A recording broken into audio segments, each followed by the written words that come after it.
সাবান শ্যাম্পু ছাড়া ফরজ গোসল হবে কিনা। নজর কাটানোর উদ্দেশ্যে আমার আম্মু পানে তেল দিয়ে শরীরে আলতো মালিশ করে। তার ধারণা এর মাধ্যমে নজর কেটে যায়। আসলে কি এর মাধ্যমে নজর কেটে যায় এবং এটি করলে কি শিরক হওয়ার সম্ভাবনা আছে?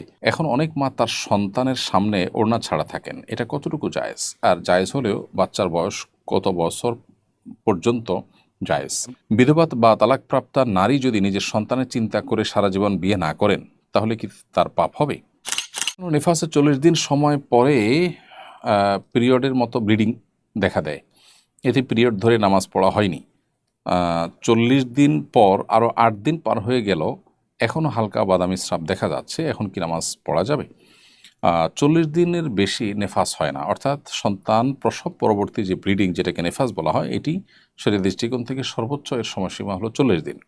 অতএব 40 দিনের পরে যদি ব্লিডিং দেখা যায়, তাহলে সেক্ষেত্রে সেই ব্লিডিংটা অসুস্থতা হিসেবে গণ্য হবে এবং 40 দিনের পর থেকে একজন প্রসূতি মা, একজন সন্তান প্রসবকারী মা, তিনি নামাজ পড়বেন। 40 দিনের পর থেকে ব্লিডিং দেখা গেলেও তিনি নামাজ পড়বেন এবং প্রত্যেক ওয়াক্তের জন্য উজু করে তিনি নামাজ পড়বেন। যদি নিয়মিত ব্লিডিং বের হতে থাকে, আসতে থাকে, তাহলে সেক্ষেত্রে নামাজ পড়ে যেতে হবে। অতএব সেই হিসাবে আপনার নামাজ পড়া উচিত ছিল। যে দিনগুলো আপনি পড়েন নাই, সেই নামাজগুলো আপনাকে পড়তে হবে।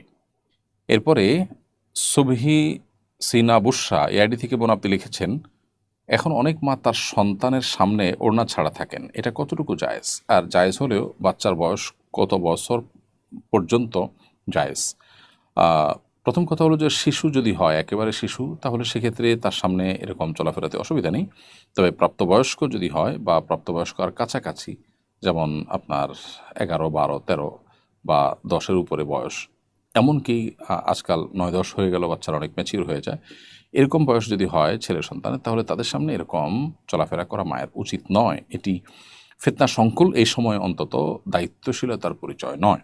আজকাল আমরা পশ্চিমা সভ্যতার যে প্রভাব, সেটির কারণে বা তাদের কালচারের যে প্রভাব, সেটার কারণে আমাদের সমাজে দেখতে পাই যে মুসলিম মেয়েরা, তারা পোশাক আশাকে তারা পশ্চিমা স্টাইল এটাকে ধারণ করবার চেষ্টা করেন, যেটা আমাদের নিজস্ব সংস্কৃতির সম্পূর্ণ বিপরীত এবং একজন মুসলমান হিসেবে এটা কোনোভাবে জায়েজ নয়, আমাদের জন্য উচিত নয়।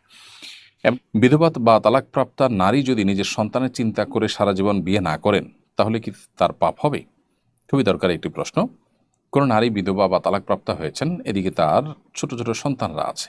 এই সন্তানদের কষ্ট হতে পারে, তিনি যদি বিয়ে বসেন, তাহলে সেক্ষেত্রে এই সন্তানদের লালন পালনে অসুবিধা তৈরি হতে পারে, তারা অস্বস্তিতে পড়তে পারে, বিপদে পড়তে পারে। এই চিন্তা করে সন্তানদের মুখের দিকে চেয়ে তিনি যদি বাকি জীবন বিবাহ না করে থাকেন, তাহলে এটা গুনাহের কোনো কারণ হবে না। বিশেষ করে বিয়ে না করলে যদি তার কোনো ফিতনায় পতিত হওয়ার আশঙ্কা না থাকে, তাহলে সেক্ষেত্রে তার জন্য এটি পাপ হবে না, বরং এটি তার জন্য সওয়াবের কারণ হতে পারে। এ ব্যাপারে মুসনাদে আবু আলাতে আবু হুরায়রা রাদিয়াল্লাহু আনহু বর্ণিত একটা হাদিস রয়েছে। নবী সাল্লাল্লাহু আলাইহি ওয়াসাল্লাম বলেছেন, আনা আউয়ালু মান ইফতাহু লাহু বাবুল জান্নাহ। যে ব্যক্তির জন্য জান্নাতের দুয়ার সবার আগে খোলা হবে, সে ব্যক্তি হলেন আল্লাহর অনুগ্রহে আমি, অর্থাৎ নবী সাল্লাল্লাহু আলাইহি ওয়াসাল্লাম তার কথা বলছেন। তিনি বলেছেন যে যখন আমার জন্য দরজা খোলা হবে জান্নাতের উদ্বোধন করবার জন্য, তখন একজন নারী এসে উপস্থিত হবেন যিনি যেতে চাইবেন। তখন নবী সাল্লাল্লাহু আলাইহি ওয়াসাল্লাম তাকে বলবেন যে, কি হলো তোমার, কে তুমি, কেন আগে যেতে চাচ্ছ? তখন সে নারী বলবে, আমি সেই মহিলা যে আমার স্বামী কিছু এতিম বাচ্চা রেখে গেছে। এতিমদের লালন পালনের যে ফজিলত এবং চেতনা, সেই জায়গা থেকে আমি আর বিয়ে বসিনি। তো এখান থেকে বোঝা যায় পরিষ্কারভাবে যে কোনো নারী যদি এই স্যাক্রিফাইস করেন, কোনো বোন যদি এই ত্যাগটা করেন, তাহলে সেক্ষেত্রে আল্লাহ তাআলার কাছে তিনি বিনিময় পাবেন।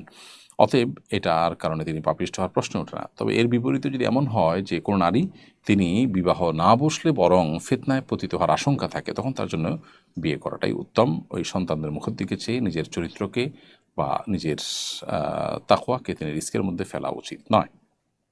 মোহাম্মদ আবদুল্লাহ আপনি লিখেছেন, সাবান শ্যাম্পু ছাড়া ফরজ গোসল হবে কিনা।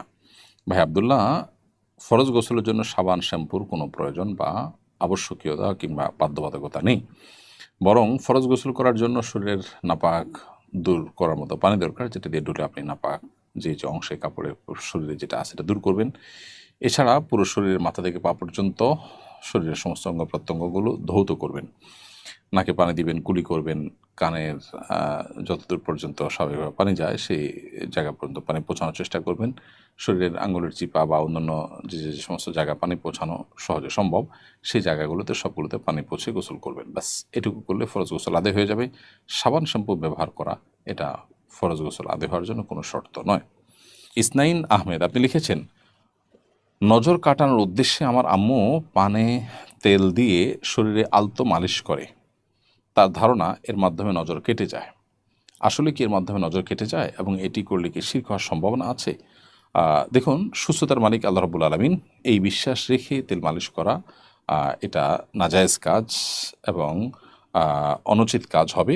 বিশেষ করে এই পদ্ধতিতে তেল মাখলে নজর কেটে যাবে, অর্থাৎ বদনজর লাগবে না, এরকম বিশ্বাস থেকে যদি করেন তো এটা ভুল বিশ্বাস। কারণ কোরআন হাদিসের আলোকে মানুষের বদনজর দূর করার জন্য এরকম কোনো প্রক্রিয়া অবলম্বন করার কথা কোরআন হাদিসে কোথাও বলেনি। অতএব এই কাজটি করা তার জন্য নাজায়েজ হবে।